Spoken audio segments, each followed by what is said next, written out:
now it's time for our very own Miss Philippines, Roxanne Allison Baeyens. Hi, Roxanne. Hello! Mabuhay! I am Roxy Baeyens, the Eco Angel of the Philippines. 23 years old, I am a performing artist by profession and a proud daughter of an environmentalist. Growing up, I learned to find power in my voice, and my mom always tells me that life isn't weighed on what you have, but what you are willing to give. That's why I am now volunteering for different programs under the government here in my country, specifically the Plant program and the National Regreening program.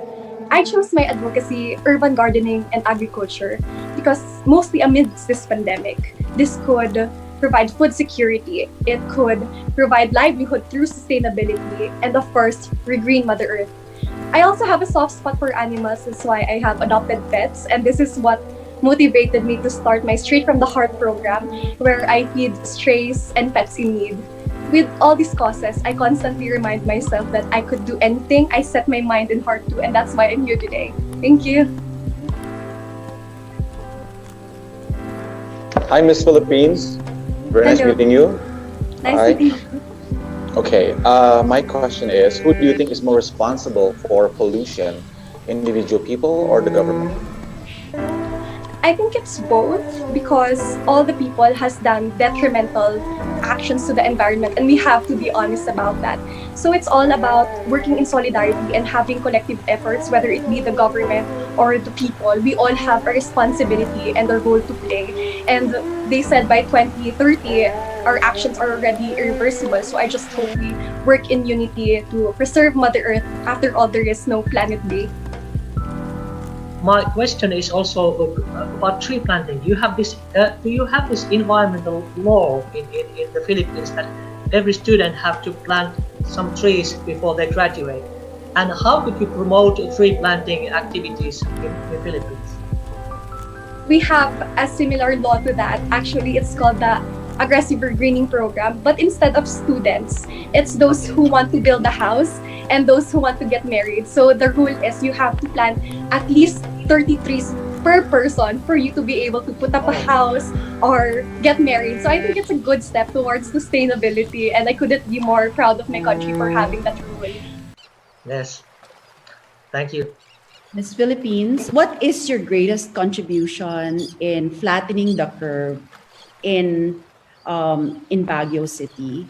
And do you think you can use a platform where you can tell the world what you've done? Because Baguio City is known to be the first city in the Philippines that has flattened the curve of the pandemic, of coronavirus pandemic. So what was your greatest contribution? And do you think you can use that platform, or your platform, to tell the world that it is effective? Yes, my greatest contribution is simply by abiding the rules. If I don't need to go out, if it's not necessary, I stay at home. I wear the mask properly and all those precautions, maintain social distancing. Because that's all the steps that we need. We just have to follow what the government tells us. And that's already a great way to flatten the curve. And I hope everybody out there continue to follow the rules. If you stay home, you save lives.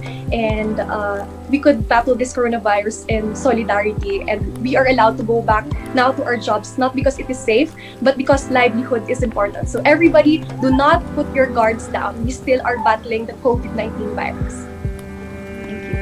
What is one location that you want to share with your co-candidates who could have been here in the country if Miss Earth 2020 would have been here in the Philippines? What is one place that you want to share with them, even virtually, for them to see the beauty of the Philippines? Except for Baguio and Manila. Well, it's quite sad that I couldn't welcome them here in the Philippines and accommodate them, but I told them I would love to be their tour guide whenever they plan to. I would definitely bring them to Palawan, which is the #1 destination here in the Philippines because of the rich marine life and biodiversity. Thank you. Thank you, Roxy.